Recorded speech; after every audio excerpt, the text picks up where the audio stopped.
What's the story, Morning Glory? What's the word, Hummingbird? Thank you so much for clicking on my channel and for joining me for this review of Match Me Abroad Season 2, Episode 3, Too Hot to Handle. So I didn't review Episode 1 or 2, but I did watch them. I wasn't sure if I was going to review this show at all, but I'm thinking if I'm watching it, I might as well make, a couple of pennies off of it by doing some reviews. So I'm not 100% invested in this show because there's really like no I want to say there's like no final outcome. Um, I think with season one, I don't remember. All I remember from season one was Harold and Michaela. I cannot remember anybody else. I thought I reviewed Match Me Abroad season one, but I'm not sure anymore. There was another dating show that I was reviewing at around the same time. It could have been a little bit after Match Me Abroad ended, but there was another dating show, and I think I was confusing that one with this one because on the other dating show, I forgot the name of it, but it had a black guy who went to Ghana and he was matched with a really pretty girl in Ghana. He stayed in her house. She had like this really big house in Accra, Ghana, and she was really pretty. And they really didn't get along at the end because I think he was upset that she was always going out with her sisters or something. And I remember there was another black guy who went to South America. I forgot what country he went to. Or was it in Asia? I don't remember. And him and that girl really didn't get along either. I think because, and I remember they were going out on a date and her ex-boyfriend showed up and he was going to be the one driving them to their date or something like that. I think I was getting that show confused with this one. So that's why I thought, because somebody in my comments had asked me if I was going to review Match Me Abroad, or they asked me to review Match Me Abroad, and I was like, well, I am watching it and I did review it before, but maybe it wasn't this one. I can't remember. Anyway, let's get into it. Victoria. So Victoria meets up with her matchmaker, Katerina. They are in, where are they? Are they in Ireland? Yeah, I think they're in Ireland. So she meets up with Katerina, and Katerina had given Victoria some homework to do. She wanted her to make a list of all the things that she is looking for in a partner. So Katerina reads over Victoria's list, and a lot of the things that Victoria put on her list were very superficial things. There really weren't anything too deep. She talked about how she wanted a bad boy. She wanted a guy that was really spontaneous, who had like a dark sense of humor or something like that. And basically she described a bad boy, and she wanted somebody who was very similar to her own dad. So Katerina was like, you're basically you're looking for someone who's like your father, and your father really wasn't great with relationships. So, we need to figure this out. And I think Katerina, I could be wrong, but I think Katerina did match her with a bad boy so that Victoria could see that what she really wants is not a bad boy. I think that was Katerina's plan. Give her what she wants to make her realize this is not exactly what she needs. So she meets up with her date. His name is David. He is Irish. He drives up to their location in this little blue car that he had installed a train horn. And so when he honks the horn, it sounds like a train honking. And Victoria hated it. She said that it was really cringy. She wouldn't want to be caught dead in that car if he had to honk the horn and make that sound of a train. So the object of the date is to go digging for crabs. So not crabs, digging for oysters. So they go to this oyster farm and I guess they dig for oysters. Then when it came time to wash the oysters off, they had to wash off the oysters with this really high pressured water hose. Now, David, he's a bad boy living on the edge, just what Victoria was looking for. He takes this high pressured water hose. It almost looks like the water hose that firefighters used to put out fires. That's how forceful the water was. So he takes this high pressured water hose and he sprays himself with it. He sprays his face with it. And it was painful for him.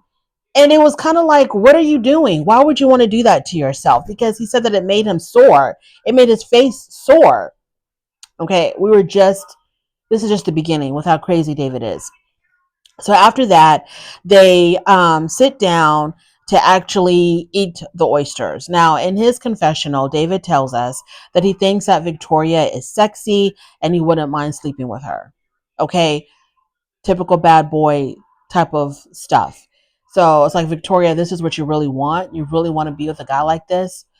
So they're sitting there eating the oysters, and they're putting like hot sauce or Tabasco on the oysters. And then David decides to put the Tabasco sauce in his eye. So he pours Tabasco sauce directly in his eye. Of course, it burned the hell out of him. I'm not sure exactly why. I don't think that David is well. Him seeking ways to hurt himself, him constantly seeking pain for pleasure or whatever his deal is, I don't think he's well. So I'm not understanding, like, Katerina, how much did you know about David before you matched him with Victoria? But then again, Victoria wanted somebody who was very much on the edge, who was very spontaneous, who just kind of like, did whatever. And that's exactly what she got. So I was very confused about that matchup. But obviously the date didn't go well, because once he put that Tabasco in his eye, I think Victoria was done. Moving on to Harold. So the thing about Harold, I remember him very well from season one. And Harold is, he's on the spectrum. So he doesn't really get social cues or anything like that, which, of course, we're going to show him plenty of grace for that. That's understandable.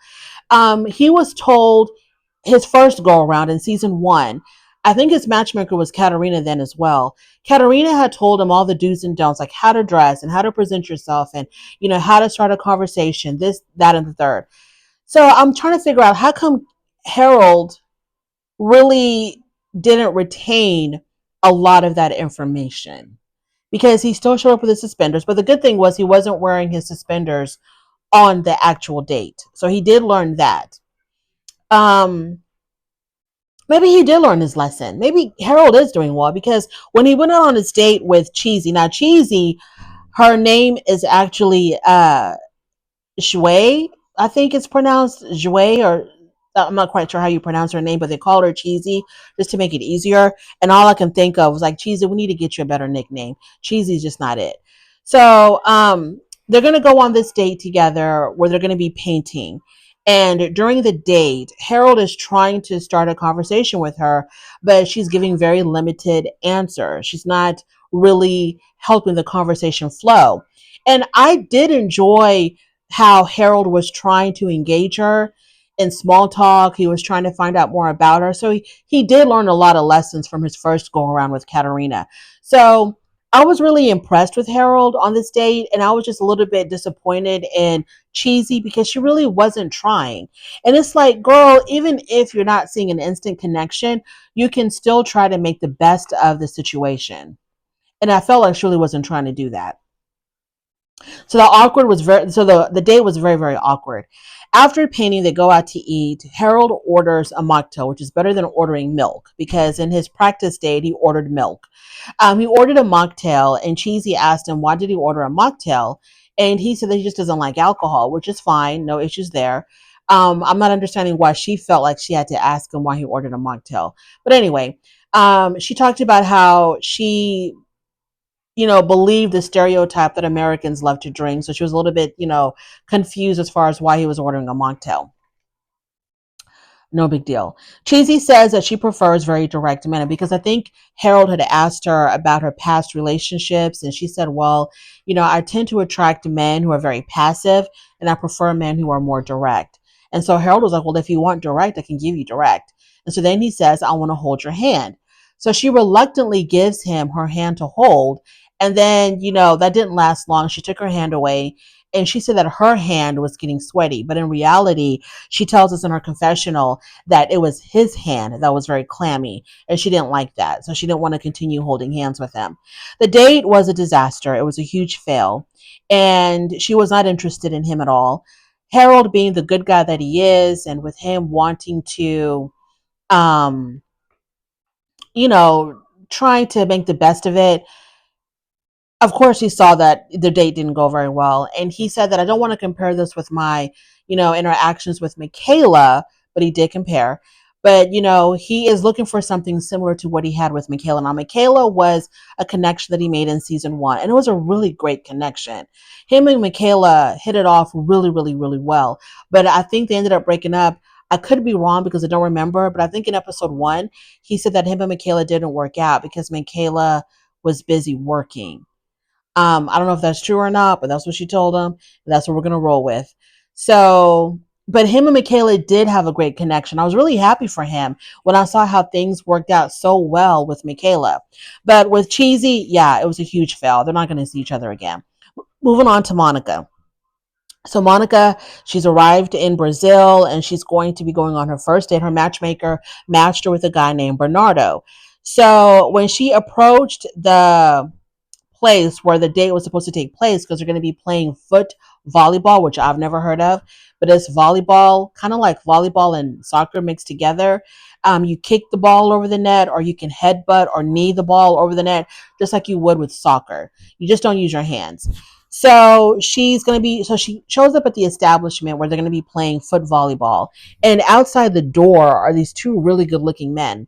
And I thought maybe one of them was Bernardo, but no. So she goes inside. She sees Bernardo. He's with a couple of his friends. He introduces her to his friends. And then immediately, well, she felt like there was an instant attraction. She was very attracted to Bernardo when she first saw him. And Bernardo was adorable. He was cute.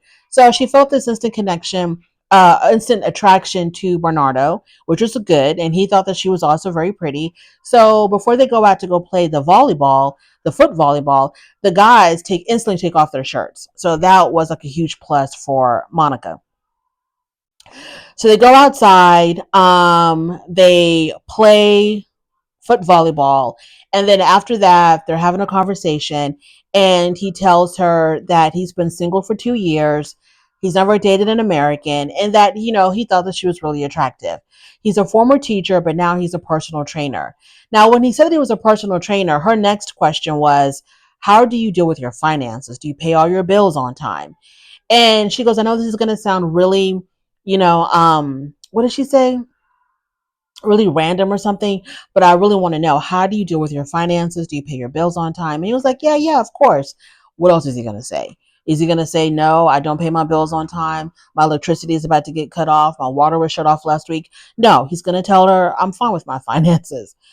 You don't really know how someone is with their finances until you actually see them. No one's going to tell you up front.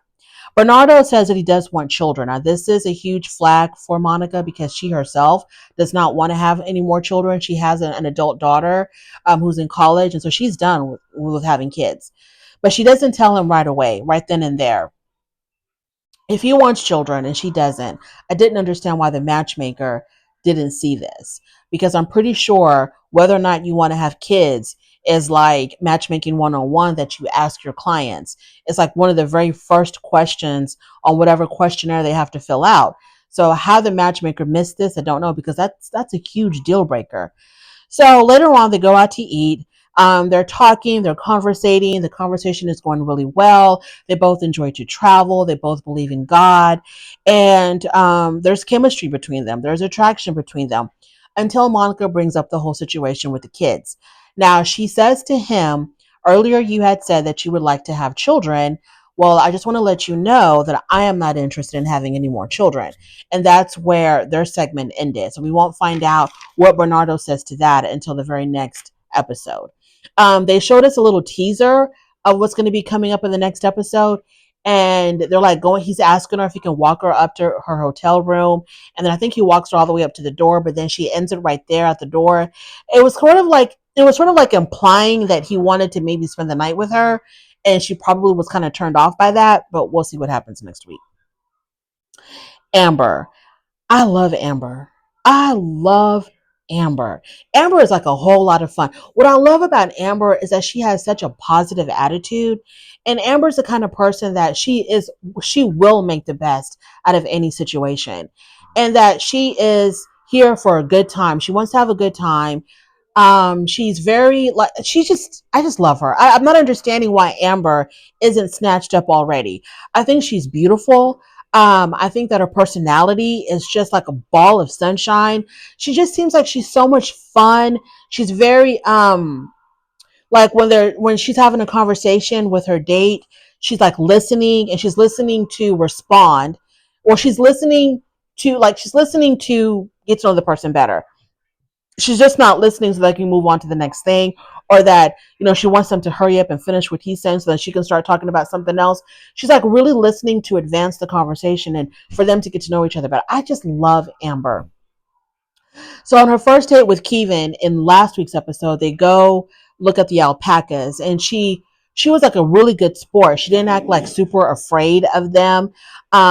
She was just going with the flow, having fun. And the problem with their date was that he had mentioned that he still lives at home with his family. So to her, that was a big red flag because coming from America, when women are looking for a partner, they want their men to be independent and not still living at home with their family. That's like a huge thing in the United States. So when he said that, she filed it away in the back of her head so that she can talk about it with Katerina the next time they met. So when she meets with Katerina, she tells Katerina, look, we had a great time. The date was wonderful, but I do have an issue with him living at home.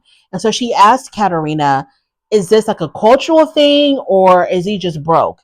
And Katarina's like, no, no, no, no, Amber, don't worry, don't panic. This is a cultural thing because in Ireland, the men, people are very family oriented. Everyone is very family oriented. So it's not that he's broke or he doesn't make a lot of money. This is just what happens here in Ireland. And so I don't know if that appeased her or not.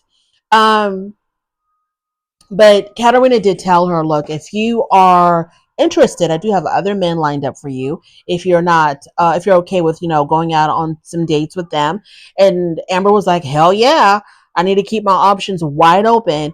So Katerina is going to match her up with somebody else. And we did see the teaser for that, and that did not look well at all. That did not look good. I mean, Kevin looked like a king compared to the second date. Anywho, that's my little review of Match Me Abroad. Match Me Abroad is okay. Like I said, if I'm going to watch it, I might as well do a review about it. No big deal. And that's all I have to say about it. Thank you so much for joining me. I really do appreciate it. On your way out, please don't forget to rate the video if you like this content, subscribe to my channel, and I'll definitely talk to you later. Bye.